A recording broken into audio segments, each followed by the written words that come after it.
This week's episode of the Run, Eat, Drink podcast is sponsored by Pure Creative Apparel.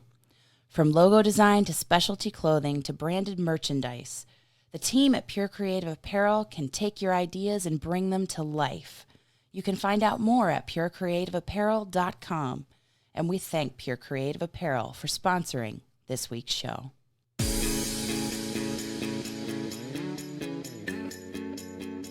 Welcome to the Run, Eat, Drink podcast. We feature destination races from across the country, and after the race, we take you on a tour of the best local food and beverage to celebrate. So whether you are an elite runner or a back of the packer like us, you'll know the best places to accomplish, explore, and indulge on your next runcation. Hey, welcome to episode 75 of the Run, Eat, Drink podcast. I am your host, Aimee. And you caught me taking a sip of my podcasting juice. And I am your co-host, Dana, who's woefully unprepared. No, you are not unprepared. Thanks for joining us on your long run, on your commute, wherever and however you're listening to us. We're happy that you're here, and we've got some great stuff from this past week to share with you. And did we mention that we're happy that you guys are here? Very. Shout out to everybody who has jumped on the bandwagon from Podbean over the last few weeks. We saw a bunch of new followers jumping in from Podbean and a bunch of people on Facebook. Thank you. Yay, we got some new likers on Facebook. Yeah. And I'm so happy. And it's just...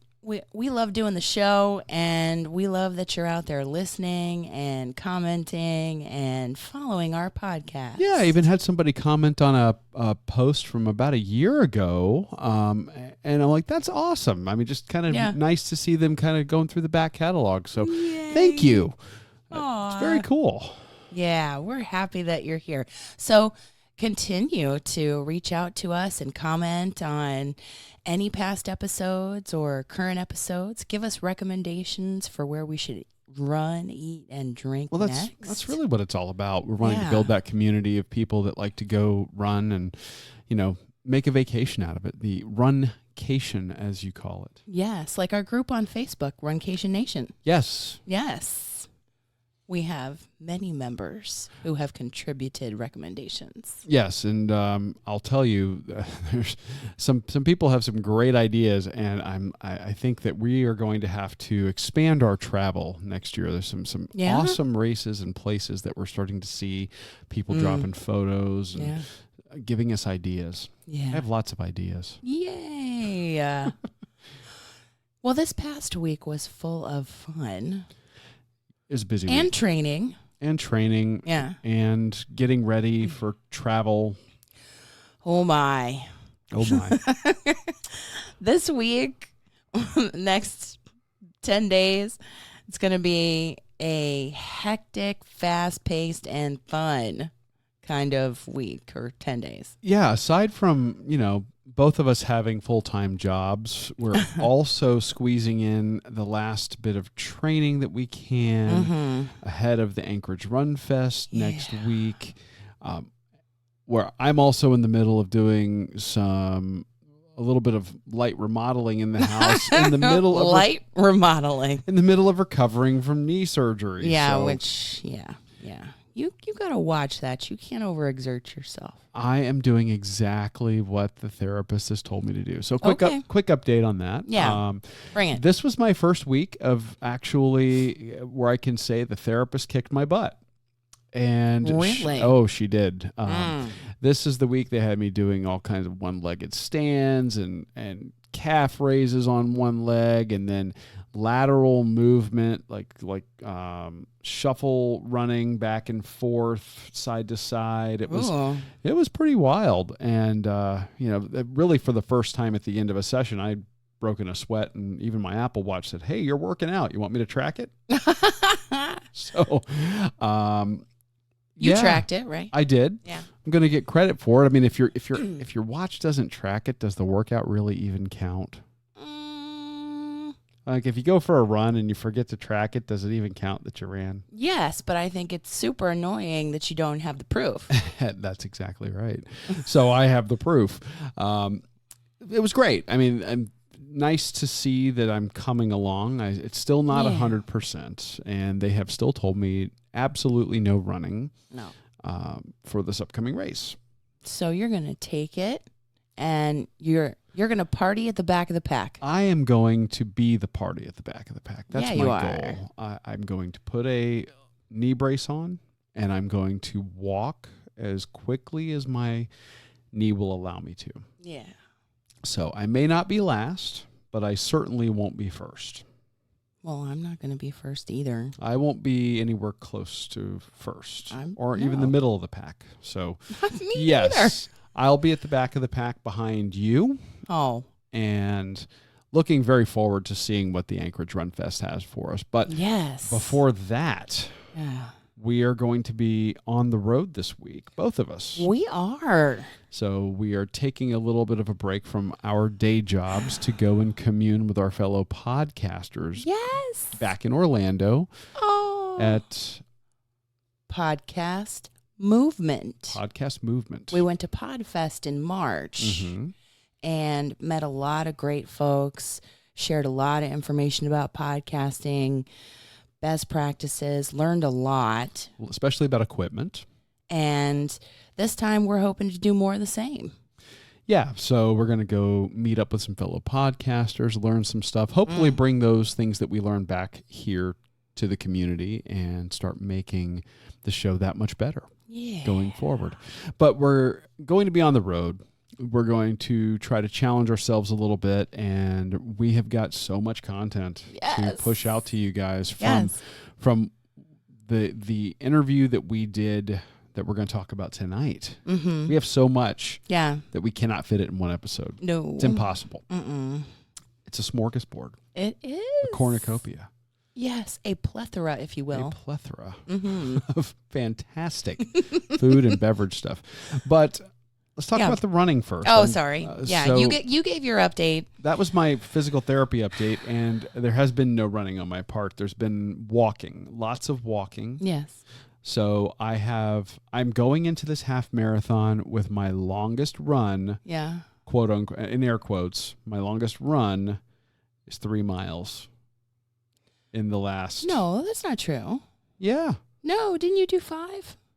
Okay, I take that back. My longest run is 5 miles. Give yourself some credit, well, bud. I'm thinking in terms of races. So we had our virtual was a 5. Yeah, but I did do a 5-mile training air quote run. It was actually a walk. So that's going to be interesting. Well, I think it is. What does Jeff say is that your wall is usually the longest run you've done in the last 6 weeks. Yeah, but I also think that you had some endurance built up prior to your surgery and your recuperation. So I don't think it's going to be at mile 5 that you'll hit the wall. Well, I hope not. I'm going to do my best and run as much as I can. But you, on the other hand... No, you're going to walk. I'm okay. Again, air quote run. You're going to walk. I'm going to do the best I can. I'm going to walk. But you... Me. Little Miss Speed Work. No. Yeah. Well, I'm behind on speed work, actually, if you want to know the truth. We did the 5K at the Gran Destino Tower and Coronado Springs last week. Talked about that on the last episode. If you haven't, check that out. Because it's just gorgeous. And the running trail around the water. I mean, well, it's the path around the water that some people use for a running trail. So, and that was just gorgeous at sunset. I was supposed to do some speed work, some half miles, but we did the 5K instead. Right. So you still owe Jeff some half miles. I do. So I'm going to try and see if I can't get him in at Podcast Movement. I'm sure you can find an appropriate running path or treadmill somewhere. Yeah, I'm going to reach out to him and say, should I still try to make this up, or should I just be kind of maintenance running up to this weekend for the race, or the races, because we have the 1 miler and then we have the half marathon. Yeah, it's a 1 miler though. Yeah. It's a fun run. It's a fun run. So I'm going to reach out to him. I'm going to say, hey, I missed that. Should I catch up? And throughout these maintenance runs or the half miles, I'm going to try and settle on an interval to start with. So what do you think your interval's going to be so far? I know you've had a lot of luck with like 6:24, right? Yeah, and Jeff right now says stick with that. Okay. Because it's a brand new course to us. It's unknown. And we aren't familiar with it. It's not like Wine and Dine. It's not like Jeff's race where we kind of know the path and know where the hills are going and that kind of thing. And, well, for the benefit of those that might be joining us are relatively new to the podcast, when we talk about Jeff, we're talking about Olympian and America's coach, Jeff Galloway, who is the... I don't know if you call him the creator, the proselytizer in chief, the head evangelist for the run, walk, run method. But basically, it's running intervals with walk breaks built in so that you can erase fatigue. So when you hear us talk about that, that's who we're talking about. When you hear me say something like she's doing a 6:24, that's 6 seconds of walking or running, 24 seconds of walking.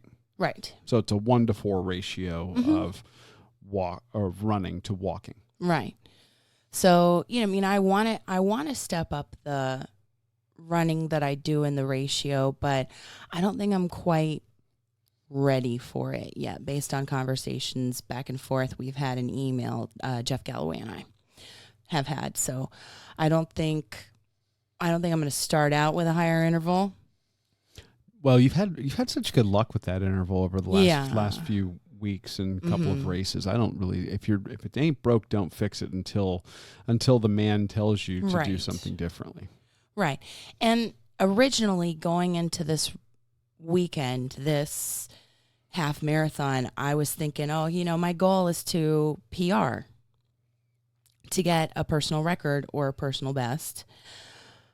But, I don't know. It depends on the course. It depends on the weather. It depends on how you're feeling. So I've been reading a lot and listening to the audiobook, 26 Marathons. That's Meb Keflezighi's book. Meb Keflezighi, that would also be another Olympian and friend of the podcast. Yes. And he always says, yes, you run to win and you have a goal that you're trying to reach and you visualize and you imagine success and you train for it.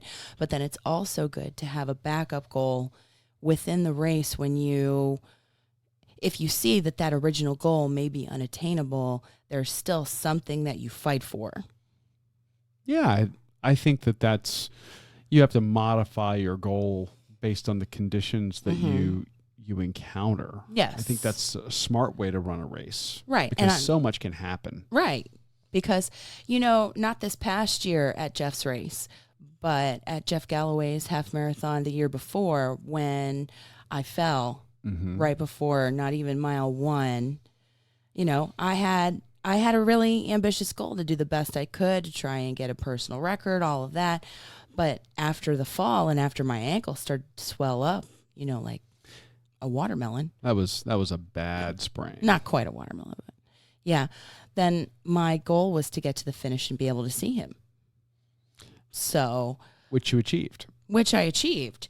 So that run to win mentality, and yes, I want to go and I want to push, but I'm also having concerns about you and want to make sure you're okay. And I know that will be on my mind.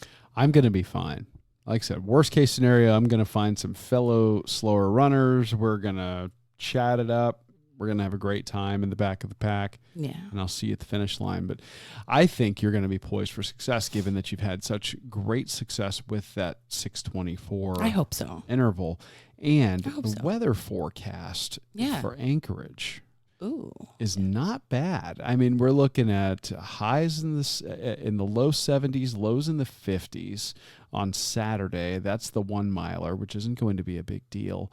But then race day is going to be a high of 70 degrees, low of 51. And what we have seen from your experience, like a mixture of sun and clouds, is that you tend to thrive in cooler weather running. Well, that is true. I mean, you even, guys, she was super quick last year at Jeff's race. I mean, she smoked me on the straightaway.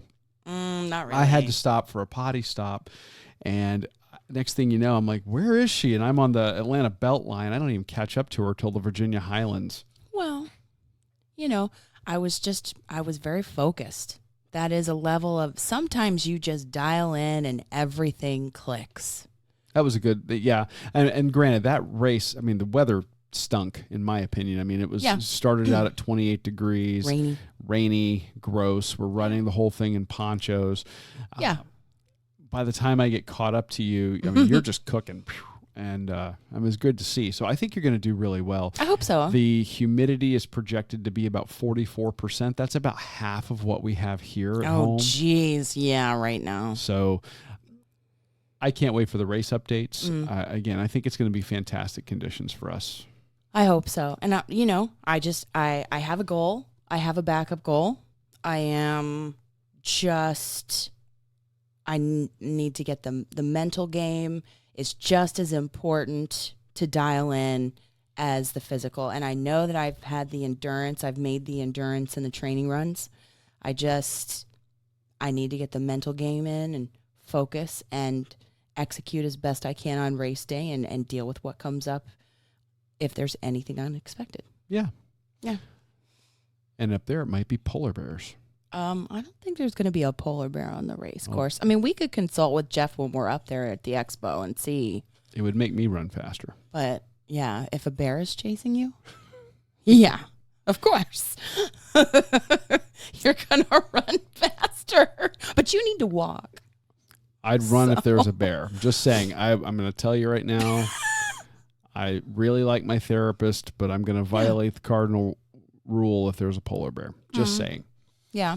I mean, like the fight or flight kind of instinct. I don't think you're going to fight a polar bear. Not until, it depends. If we run into the polar bear before we get to the brewery, no. After, depends on what the beer's like and how many I've had. Okay.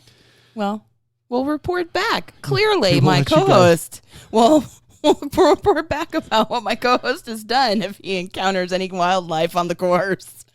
Well, look, we've encountered, and on our runs here in Florida, we've had coyotes, we've had alligators, we've had snakes. Bunnies. We've had bunnies. We've had the cute stuff, too. Lately. But it just wouldn't shock me if we ended up running into something crazy up there, like a moose or an elk or caribou or whatever they have in Alaska. Oh, okay. So, whatever they have, I don't know. Polar bears. Not really sure. So we'll see. Anyway, so you're getting the mental game dialed in. Yes. I'm recouping still, and I'm going to be taking it easy. Yeah. But that doesn't mean that we still don't have some awesome stuff to talk about in terms of eating and drinking. Yes. So last week, of course, we did the Gran Destino Tower. We did. And on our way out of town, a few weeks prior, we had made a contact while we were visiting over at Chef Art Smith's homecoming. And that was their 3rd anniversary, and we were there, and we were lucky enough to have Art Smith do a little stinger or, promotion for our podcast. You heard him. He's now officially friend of the show. He's a friend of the show. We got photos with him, and we, geeked out on, seeing him after being on Chopped and Food Network and Next Iron Chef and all that. And we connected with Heather McPherson, who is in charge of all of his social media and communications. And she said, we have Splitsville here too. Yeah, they're part of the same restaurant group. So why don't you come and check out Splitsville?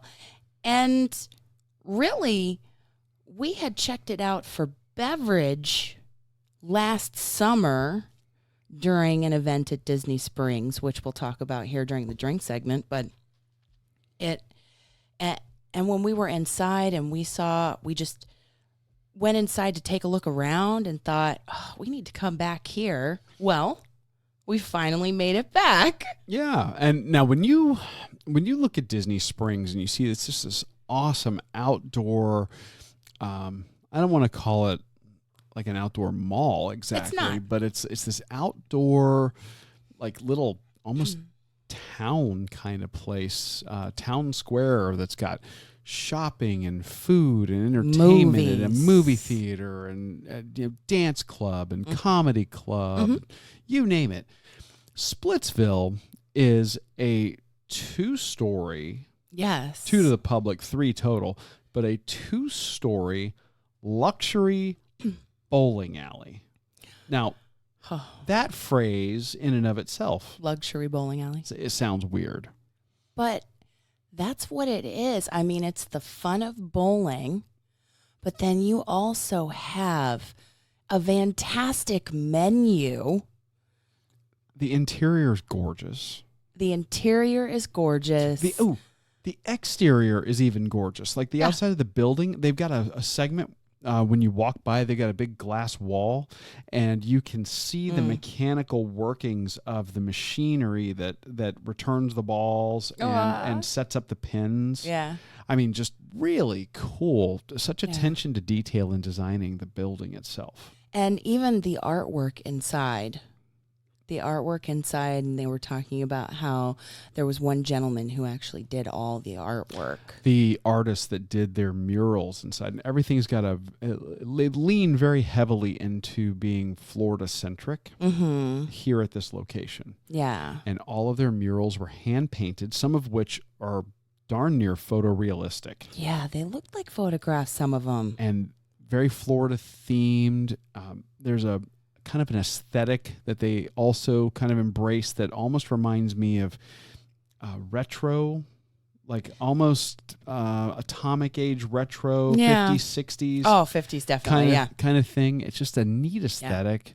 Yeah. And the place is just fun. Like you walk in and it's just like there's fun right there no matter what you want to do. And if you want to throw some balls, bowl, yeah, you certainly can. With Mickey and Minnie 20 lanes? Bowling balls. I think so. Something Didn't like he say that? Something crazy. Like this enormous number of lanes. They're not all in one big row. You've got some going one direction, some going another direction.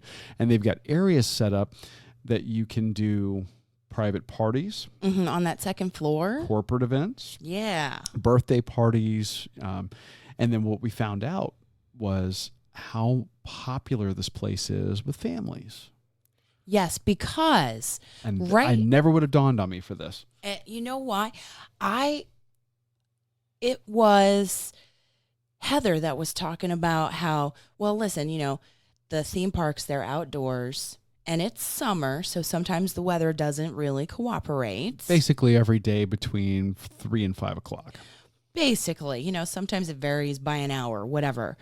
And if it's pouring down rain and the attractions are not in operation, what else can you do if you are a family? Yes, you can come, you can escape to the movies, but that's something you can do at home. Exactly. What you may not have in your hometown, although Splitsville has a couple of different locations across the country, what you may not have in your hometown is Splitsville luxury lanes. Yeah. And you can be indoors, escape the weather, and still feel like you're on vacation. And you know what I like for the adults on the second floor? I love the bar and how the bar has kind of like rounded corners. Oh, yeah. Like tables at each corner of the bar built into the bar. Yeah, basically it's like imagine this it's not just a rounded corner. It's kind of like they blended a small 4-top round table into the corner. Yes. So it kind of sticks out. Yeah. So if you like we'll do, if we go to a bar, we often grab a corner so we can look at each other. Well, this is perfect if you've got a group of 4. Yeah, because then you can all see each other. Yeah. And you can you have so many shareable plates that are on the menu. Oh my gosh. That just makes it so easy to do that. So they've got the bar set up. They've got the bowling. Yeah. you alluded to, or you mentioned the only place to get the Mickey and Minnie bowling balls. They're adorable. They are adorable. I love it. And then the food.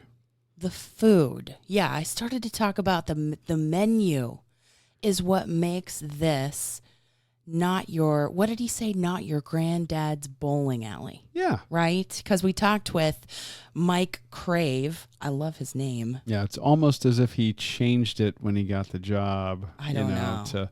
To help sell it. But not really sure. But or he's a guy just born for restaurant management. Yeah, he's the general manager, and he knows that menu. And he collaborates with Heather and Matt, who is the chef there, and oh my gosh, and Patrick, the corporate chef. They all collaborate so well together to create the menu. The menu that you get every day, but then also specialty items for events, that themed events that Disney Springs has from time to time. Yeah, Disney does seasonal stuff that is, they'll lean into the fact that they're here in Florida. So they'll do something called Flavors of Florida. Later in the year, last year, they did an event. This is where we first got to really know what Splitsville had to offer in terms of food and drink. Yes. They did the bourbon event, the bourbon experience at Disney Springs, not a bourbon trail. Right, because you can't call it that since Kentucky has a... Yeah, not a bourbon trail. Has a claim. But the bourbon experience, and that was our first time having a mixed beverage from there. Yeah. And after that we said, you know what, we're going to have to come back here. Yeah. So this just worked out really, really well. We got the opportunity to sit down with Mike. Yeah. And try some of the items on the menu with him. It was fantastic because he knew that menu so well, and he knew this specialty item for that Flavors of Florida kind of event, where each restaurant has a specialty drink and a specialty dish. And they came together for that Savor the Flavors of Florida to create the Tuna Poke Tower. And this thing was gorgeous. And huge. It's easily shareable. Huge. And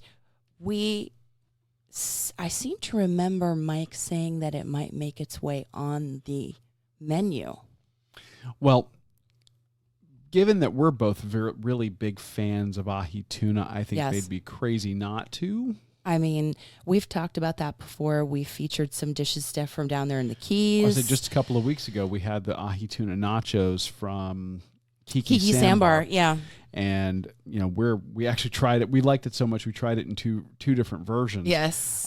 This did remind me somewhat of that, but it was also markedly different because different ingredients. Because it's a tower instead of nachos all spread out on the plate. And just a different flavor profile. And it's a different flavor profile because it's the seared ahi tuna. It's the spicy crab mix. Which the tuna nachos down there didn't have. Right. The diced Florida avocado, the Asian slaw, and it was stacked humongously high, and it had crispy wonton chips that you could kind of dig into that tower. Yeah, that's kind of where the similarity ended right there. I mean, like the actual not meat and potatoes, but the substance of the the proteins and the vegetable choices were very different and just fantastic. And you got to sit down and actually eat with the guy and talk about it. Yes. And we've got some audio from that interview right now. And throughout the week, we're actually going to be featuring little snippets through our Quick Bites as well as through our social media, doing some video. Yeah. Probably throw some videos into the feed for you guys as well to take a look at some of this amazing food. Yes, because it was, you could eat with your eyes. So gorgeous. Mike was so generous with his time. So should I play it? Yeah, you should. Okay. This is Aimee and Mike talking about the Ahi Tower. We had to do something to the Flavors of Florida for Disney. and we call this the ahi tuna tower. And you can see that it's layered, and we built it vertical up. So we have the ahi tuna grade, tuna, avocado, our in-house crab mix, an Asian slaw. We drizzle our spicy mayo and eel sauce, and really, once again, it's that shareable item that we were talking about. Yeah. We serve it with wonton chips. People break that down and almost utilize it as a dip, even though it's not, but it just becomes that with those wonton chips. Beautiful. You want to dive in? Can we try it? Yeah, of course. We can try it. How do you normally attack this? Is this? I think you go top down. You got to break it down. So just like go. This? Yeah, kind of break everything down to where it starts unfolding for you. There you go. Okay. There you go. Okay. It's gonna be a messy, fun item that you're gonna. There you go. A little fork. Yeah. Yep. Because There you go. I mean, they've seen me try to use chopsticks on the show before. Oh, really? Well, we can teach you that here. I'm trying. Maybe for another segment. Okay. Okay. That'll be a different segment. Oh my god. I'm gonna have some of that. That's one of my favorite things to eat on the menu. Isn't that cool how it's just layered and it breaks down? It's been a hit. It really has. People love it.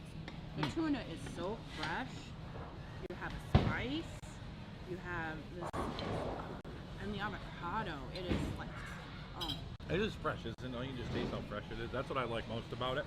Is we're not trying to overdo anything. Let the ingredients speak for themselves. Yeah. Especially when it's something like that. And you can't beat fresh. You can't beat it. It was so fresh.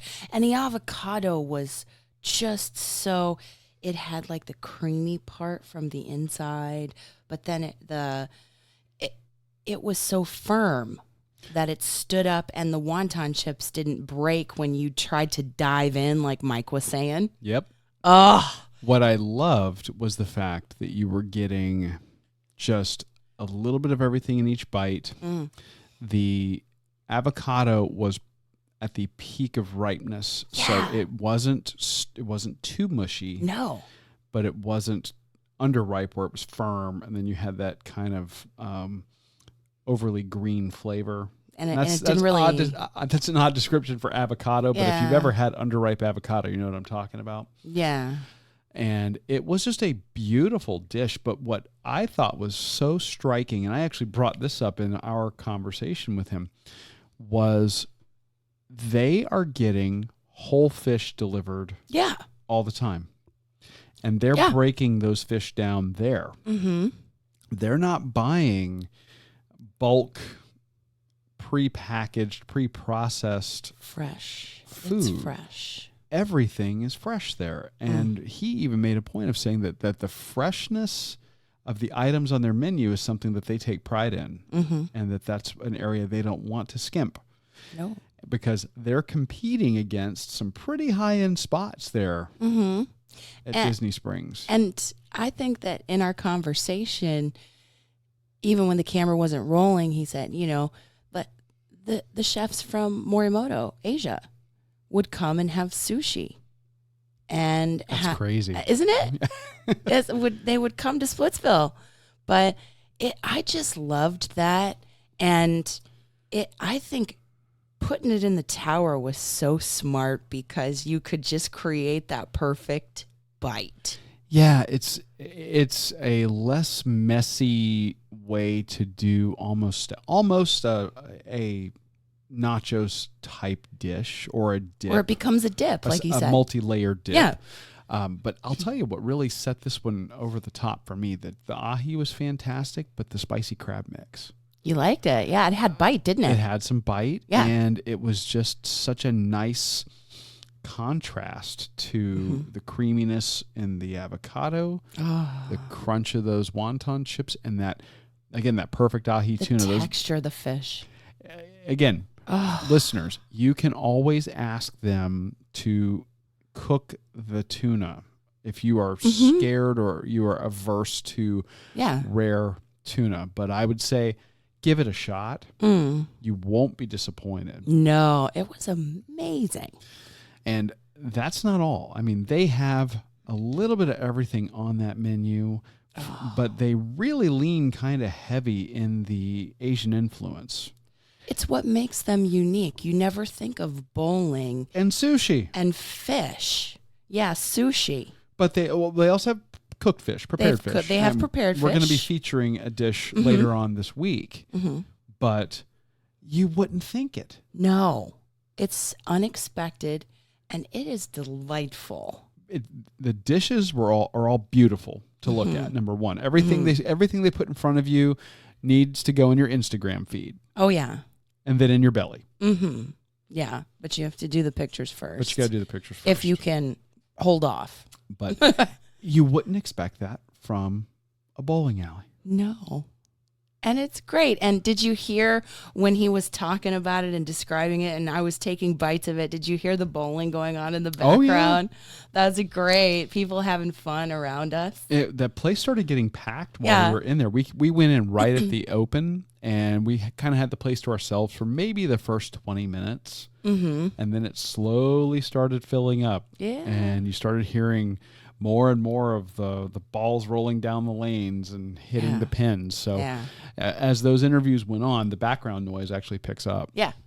But that dish, man, I do hope they put it on the menu so that when we actually physically go back and bowl, because I know we didn't bowl. We didn't have time. We didn't have time to bowl. But when we go back and bowl, I hope that is on the menu because I think we should have it again. Absolutely. But as strong as their food game is, and it is unbelievably strong, their cocktail game is on point. So strong. And we're going to tell you all about that. Well, before we go on, I'm going to take a minute to tell you all about our friends at Pure Creative Apparel. Anybody can silkscreen a shirt. Look, we know it's true. I did it as a project in high school. But the team at Pure Creative Apparel is really much more than that. They will take you through the entire process to create your custom items, right from the very beginning with the design of your artwork or company logo, then create mock-ups to show you what the finished product will look like and help you select just the right high-quality name brand clothing or other merchandise on which you're going to place your artwork or your logo. And then they'll get you your items fast. Or if you're not looking to get into the whole online sales thing and you don't want to worry about inventory, packaging, shipping, and all of that, Pure Creative Apparel has a complete e-commerce package available. So whether you're a school, church, or club needing just a few shirts for a special event, or a company looking for a complete branding package, Pure Creative Apparel can help. Find out how by going to purecreativeapparel.com. And we really thank them for their support of the Run, Eat, Drink podcast. So when Mike talked about the Savor the Flavors from Florida dish, or the Savor the Flavors of Florida dish, it also was paired with a fantastic cocktail. And like we were talking about before, we first discovered Splitsville's beverage game last summer when we were up there doing the 5K when it was the Incredibles virtual race series. Yeah, they had the event that was going on that was not the Bourbon Trail. Not the Bourbon Trail, the Bourbon Experience. We make the joke about not the Bourbon Trail because I think that somebody in their naming department didn't check to see if there was a trademark on the phrase Bourbon Trail. And there was, and then they had to pull a bunch of promotional items and put some new stuff back out. But anyway, whatever happened, it was a phenomenal event. Yes, the restaurants really stepped up there, and Splitsville was on that list. So as we made our way around the area, visiting restaurant to restaurant to restaurant, you could get their food and beverage item that they had to offer. We stopped by Splitsville. And this was one that you really liked. I loved this. This was from our Quick Bite number 43. And it was called the Trifecta. It was not called an Old Fashioned. It was made with 100 proof Old Forester Kentucky straight bourbon. Oh, yeah. Ooh, 100 proof. Woo-hoo. But it also had whatever they put in this drink, it almost had the spices that you would use to make mulled wine. So things like cinnamon, nutmeg, clove. Yeah, like orange peel, like that essence of that rind and that oil. I just Flavors of fall. Flavors of fall, and I mean, I could only have one, really. But with 100 proof Old Forester. Because, hey, the portion, the serving size, the glass that it came in, yeah, that was no joke. Okay. They were in it to win it. I think they wanted to be recognized as the best drink on the. They may have been. I don't know. The Polite Pig was pretty good too. I think that I went on record saying, actually, I don't even know if I was even participating in the recording portion of the You were podcast filming. at that point, but I do believe I told you that my favorite drink of the day was this one. Really? Yeah. Did you? And I said I thought you liked the Polite Pig too. Well, I did, but I remember saying that I was shocked that the bowling alley had the best drink of the day. Yes. And little did I know what all they had to offer from that time on. Oh my God. Well, so this one. So it shouldn't be any shock. This summer, they did not disappoint with the strawberry sake spritzer. Now, sake is not something that you see a lot of restaurants and bars serving, typically, unless you're going for sushi or you're going for other Japanese. I just don't know that it's ever really picked up a huge popularity in the general populace. I've seen it at local Thai restaurants too. Yeah. But I don't, but it was unique when Mike started to describe, listen, the sake spritzer, local strawberries, lemon juice, Saint Germain, topped with a rose-infused sake and garnished with strawberry and mint. Now that kind of scared me, I'm not going to lie. Really? Yeah.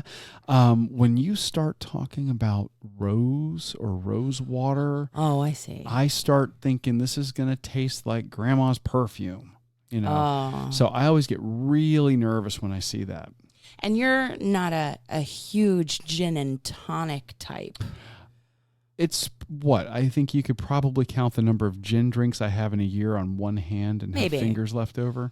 Maybe. I mean, maybe one or two a year tops. And it's not that I don't like gin. It's just I have to be in the mood for it. Yeah. And sake itself, for me, I prefer sake to vodka. You do? I do. Learn something new about you every episode practically. How much do you ever see me drink vodka? I don't. Exactly. I don't. But really. if we go for Japanese or if we go for sushi, I'm down with having the sake. Yeah. I think it's sweeter. I think it has a more interesting flavor. I don't think it's different. I think typically most people use vodka as kind of the bland base for the other flavor they want their drink to taste like. Oh. So I'm glad that they went with something very different here. Yeah. They didn't disappoint from what you were saying. Well, it was quite delightful. And I do have a little bit of a recording from when we sampled it with Mike. Well, why don't we go ahead and play that now? So running, eating, and then we're about and drinking. What is that in front of you this early in the morning? Is it too early? No, it's never too early. Is it too early? They say it's 5 o'clock, even on Disney. It's 5 o'clock everywhere. It's everywhere. Everywhere. What is this that we so have we tied that in with our ahi tuna tower, and that is our strawberry sake spritzer that we did for the Florida Fresh. Yeah. And that has our sparkling sake with a Saint Germain liquor, fresh juices, muddled strawberries, garnished with a mint and a strawberry. So you think about the Saint Germain, and normally it's like a gin and tonic kind of situation, but this is a fruity, spritzy, magical mix. And like I can lead in here and get a little bit of the mint on the nose, and then you get the strawberry right up front, and the fizz is perfect. Yes, that's what elevates that drink. It's sweet. It's, oh my gosh. And this is not the only cocktail. We first discovered you all making those specialty cocktails for for a bourbon summer event. Sure. Yes. Yep, the Disney hat on. Yes. And it was amazing. It was so different from any other. It wasn't your typical old fashioned. And this is not just your typical gin drink. It's got sake in it. Yeah. Sake, Saint Germain. We actually do all of our own juices are fresh as well. We actually squeeze our lime and our lemon juice in-house, and that makes for a perfect craft cocktail, which you'll find a section of that on our menu. And you can pick through all those drinks that we make. Hey, listen, that drink may take 2 minutes, but it is fresh and it is good. We are not skipping out on the freshness of our food or our drinks. No. And I think that's the right thing to do. This is delicious. There are so many other offerings on the cocktail menu, but then you also have local beer here. Yep. Yeah, we have 10 taps. We have 10 draft beers here. But then there's also fun for the kids because you have the Coke machine there. The freestyles. Yes, we have 2 the freestyle machines. Yes, yeah. we do. So there's something to drink for everybody. Everybody. We have ices for the kids. It keeps going. It's From endless. Your childhood. It's endless. They can just come down to Splitsville, ask for Mike, and I'll give them a tour. Just like I did for you this morning. Cheers to you. Yes, cheers. I'm missing my drink, but cheers. I know, cheers. Thank you. Cheers. Oh my goodness. Yes, it was a delightful beverage. I got to have a little sip of it, and I will tell you that was just super refreshing. I didn't leave too much for you, did I? No. Oh, God. It was so, you know what's great? He was talking about the fresh squeezed juices. Yeah. And that is just another way that they emphasize the fresh flavors. Well, and that's kind of what shocked me. And again, I said it the last time we were there. I'm like, how is it the best drink on this trail is coming from the bowling alley? Well, come to find out, they're doing all of their juicing. I mean, it's so easy to buy pre-bottled lemon juice. Yeah, but it doesn't have the same impact. No, absolutely not. Right. They're doing their own. They're cutting fresh fruit for this. Yeah, and I'm thinking that the strawberries they're talking about, the local strawberries, would be Plant City strawberries. More than likely. I mean, we didn't really confirm that, I don't think, but that's the largest strawberry growing area here in Florida, so it's probably a safe bet. Yeah, they're muddling those fresh strawberries, and it just makes you think of the Strawberry Festival and the, oh God, just the freshness was, it was such a great cocktail. Well, that just goes to show you, your parents, you're coming there, maybe the kids are cranky, they're hot, they're tired, you want to do something, you pop in there for lunch, get the kids bowling, and you can, snack on something that's elevated. Mm-hmm. I mean, their food is top notch. We talked about the Ahi Poke Tower tonight, Mm-hmm. but honestly, they've got so many other things. It's not just about sushi there. There's something for everyone. They've got burgers. They've got sliders. We're going to talk about those later on a upcoming quick bite, I believe. Yes. They've got a little bit of something for everybody. And then, you want to have a beer? No problem. You want to have a craft cocktail that's going to knock your socks off? Yeah. They got that too. Yeah. And the kids, they can have ices. Well, again, it's Disney. Yeah. And they know that they're at Disney, and they're playing to that strength. Mm-hmm. So they understand it, and they are thinking of families from beginning to end with shareable food, and then they're thinking of couples that, or maybe you're not bringing kids, but you're just wanting to have a nice dinner or a nice lunch. Yeah, they're elevating the food. It is not it's not your roller dogs and your cheap beer and your frozen burger, right, popped in a microwave. And there's so much variety on the menu. It's, if you have a family that is struggling to agree on, do I want pizza? What do I want? Is it nachos? Is it there's something on that menu for everyone. Which is a huge strength and a blessing for big families on vacation. Mm-hmm. Because that can be a point of contention. And I will you tell you. don't have contention when you're at Splitsville. You have fun. No, you have fun. You bowl. And if you can get a seat in the upstairs area by the window at night, you will have, you just see the corridor that is Disney Springs and watch the balloon go up and down. Watch the balloon go up and down. Or if you're on the lower level and you're at the outdoor bar, live music. They have live music every day. It's great. So you're not going to go wrong. We cannot thank the folks over at Splitsville enough for inviting us in. All of them. Yes. This is, a long time coming. We reviewed that drink last year where, now we're getting to taste some food and bring that to you guys as well. I think it's a pretty solid recommendation for anybody, kind of regardless of your food preference, to go and check them out the next time you're at Disney Springs. Absolutely. So, well, we'll have more to come from them in the Quick Bites and so much this more. week, and some video in the social media and maybe in the feed and things like that. Now, Mike and the team there were so gracious. Mm-hmm. So we can't wait to share it with you. You got to eat some delicious stuff. So did you. I did. After the fact. The cameraman gets to eat last. Oh, but it was still good. We really do. We have tons of stuff coming up in the Yeah. feed. Tune into our social media channels throughout the week, whether it's Oh, yeah. Facebook, Twitter, YouTube, Instagram. We're going to have those video snippets, video quick bites.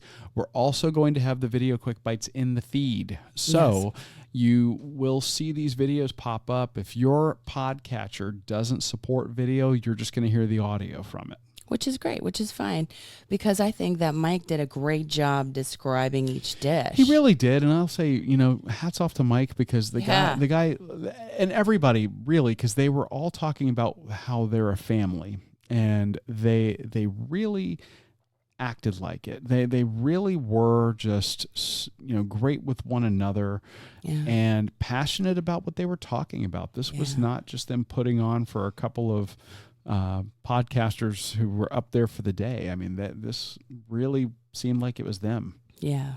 So we can't wait to share that with you. So stay tuned for that. Stay tuned. And like we said at the top of the show, if you enjoy watching and listening to all the audio and video that we put out, head on over to Apple Podcasts and give us a rating or a review, or both. Both, preferably. Both. Give us at least a rating, and if you have time to stick around and give us a review, that really helps us get discovered by others so that we can build a community that can accomplish, explore, and indulge together. Yeah, that rating and review really helps us get discovered. Apple's algorithm, starts serving the podcast as something you might be interested in more the more it's reviewed. So for those of you that have gone over and left a rating and review, we really appreciate it. We really do. If you haven't done it yet, please go over and do so. It helps us out so much. Yes. So as we head to podcast movement and we head to Anchorage for the Anchorage RunFest next weekend, if you have any other suggestions about where to run, eat, and drink for any future races or destinations, give us a shout. info@runeatdrink.net. Is that info@runeatdrink.net? That's info@runeatdrink.net. Okay. Yes, or if you don't want to attach a little voice memo or write us a little email, then give us a call at 941-677-2733. And just leave us a quick voicemail, say hi. Keep it to about a minute. Yeah. And if you could just tell us your name and where you're calling from. Yeah. We'd love to include your message on the show. Absolutely. Absolutely. So and that number again is 941-677-2733. yeah. So for now, I'm your host, Aimee. And I am your co-host, Dana. Have a great week, and we will talk to you soon. Bye. Thanks for listening to this week's episode of the Run, Eat, Drink podcast. We're having a great third year because of your support. Don't forget to follow us on Facebook and Instagram at Run, Eat, Drink Podcast. And on Twitter, we're at Run, Eat, Drink Pod.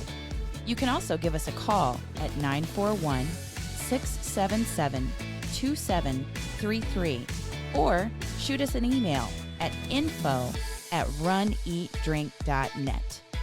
Visit our website at runeatdrink.net and click on the subscribe link so you don't miss a minute. Accomplish, explore, and indulge right along with us. We'll talk to you next time.